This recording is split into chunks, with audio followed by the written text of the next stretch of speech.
अस्तु मा सद्गमय अस्तु मा सद्गमय तमसो मा ज्योतिर्गमय तमसो मा ज्योतिर्गमय मृत्योर्मा अमृतं गमय मृत्योर्मा अमृतं गमय अस्तु मा सद्गमय अस्तु मा सद्गमय।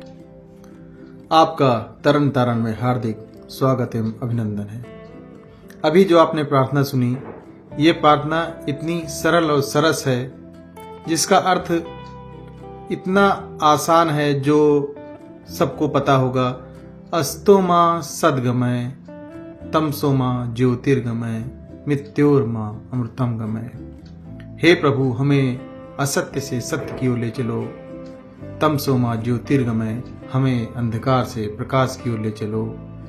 मृत्योर्मा अमृतम गमय, मृत्यु से अमृत की ओर अर्थात अमरता की ओर ले चलो। सरल इतना है, लेकिन इतना सारगर्भित, इतना इसके अंदर गहराई है जैसे पृथ्वी की तरह। इसने इतने आशय बटोर रखे हैं जो हम आपके सामने प्रकट करना चाह रहे हैं, जो कुछ इस प्रकार हैं। अस्तो मा सद्गमय, ये भागवत पुराण से उठा प्रसंग है। जैसा कि हम लोग को पता है कि महाभारत काल में जब युद्ध हुआ कुरुक्षेत्र में, तो उसके बाद युधिष्ठिर को शासन दे करके भगवान श्री कृष्ण जी द्वारका चले गए। अपना बीच में कभी कभी आते रहे जाते रहे। एक निश्चित समय बीता, लगभग कहा जाता है कि 35 साल शासन किया उन्होंने, युधिष्ठिर ने। तो एक बार उनको, युधिष्ठिर जी को कुछ अपशकुन अपने आप को एहसास हुआ, तो उन्होंने अर्जुन को भेजा, जाकर देखो द्वारका में क्या चल रहा है। तो जब अर्जुन गए वहां, कुछ दिन बाद वो वापस लौटे, तो उन्होंने आकर बताया कि श्री कृष्ण जी ने अपना जो है पृथ्वी को त्याग दिया है और वो अपने वैकुंठ चले गए हैं। तो जैसे ही उनको ये ज्ञात हुआ कि श्री कृष्ण जी ने पृथ्वी छोड़ दिया है, वैसे ही उन्होंने 1 हफ्ते के अंदर ही परीक्षित का राज्याभिषेक किया और अपने आप सभी भाइयों के साथ द्रौपदी सहित वे भी वानप्रस्थ की ओर चल पड़े। तो यानी कहने का तात्पर्य है, उन्होंने तभी तक शासन किया क्योंकि भगवान की सेवा के लिए आए थे वो। जैसे उनको प्राप्त हुआ कि भगवान अब जा चुके हैं, तो उन्होंने कहा मेरे भी सेवा का समय समाप्त हो चुका है। अर्थात वो शासन करने नहीं आए थे, वो केवल भगवान की सेवा अर्थ आए थे। भगवान ने कहा जब तक तुम्हें हम हैं यहाँ पर, आपको वहाँ शासन करना है। और हमारे जाते ही उनको पता था कि ये लोग भी छोड़ के चले आएंगे, वैसे ही वो भी अपना देह त्याग कर वानप्रस्थ की ओर चल पड़े।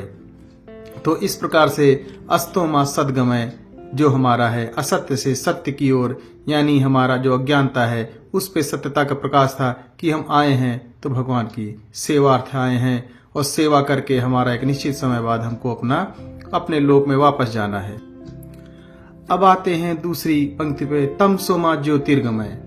ये मृत्यु लोक ऐसा है जिसमें हमें बचपन से ही बताया जाता है कि भाई पढ़ लिख लीजिए, पढ़ लिख करके आपको कमाना खाना है, क्योंकि यही अधिकांश लोग करते हैं। तो माँ बाप भी यही शिक्षा देते हैं कि भाई पढ़ोगे लिखोगे नहीं तो फिर अच्छे से कमा खा नहीं पाओगे। लेकिन एक निश्चित दायरा उसमें हम लोग का नहीं बन पाता। ये जो लालसा है, ये हमारे अंदर अंधकार के रूप में इस तरह से प्रज्वलित हो जाती है जो अग्नि के रूप में होती है। और लालसा में जितनी भी आप लकड़ी डालें अग्नि में, उसी तरह वो उसको खाती जाती है। लालसा हमारी बढ़ती जा रही है।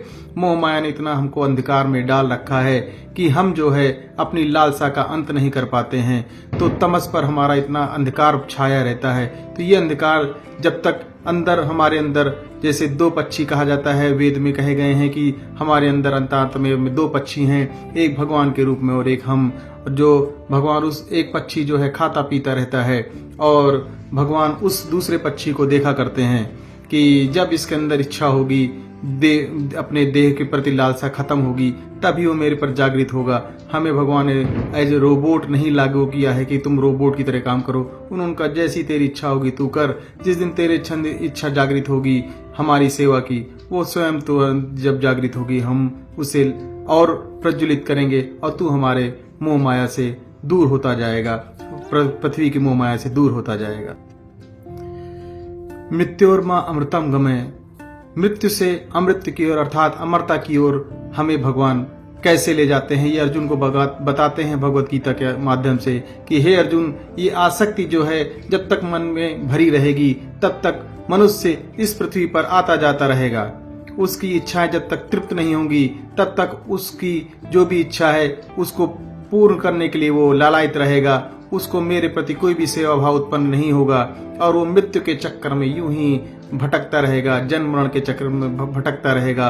अमरता की तरफ उसका ध्यान नहीं जाएगा। जिस दिन उसकी मोह माया त्याग देगा वो और वो हमारी सेवा भाव में आ जाएगा, उस दिन ही मैं उसे अपने पास बुलाऊंगा। अन्यथा वो पृथ्वी पर मृत्यु के रूप में ही मृत्यु के पीछे आगे पीछे घूमता रहेगा, इसी धरती पर आता रहेगा। तो मृत्योर माँ अमृतम गमय, मृत्यु से अमृत की ओर तभी हम जाएंगे जब तक हम अंदर ये आसक्ति है जो लालसा है समाप्त नहीं हो सकती। तो इसी के साथ इन महत्वपूर्ण पंक्तियों का समापन है। आपको तरण तारण से पुनः हार्दिक बधाई और शुभकामनाएं। धन्यवाद।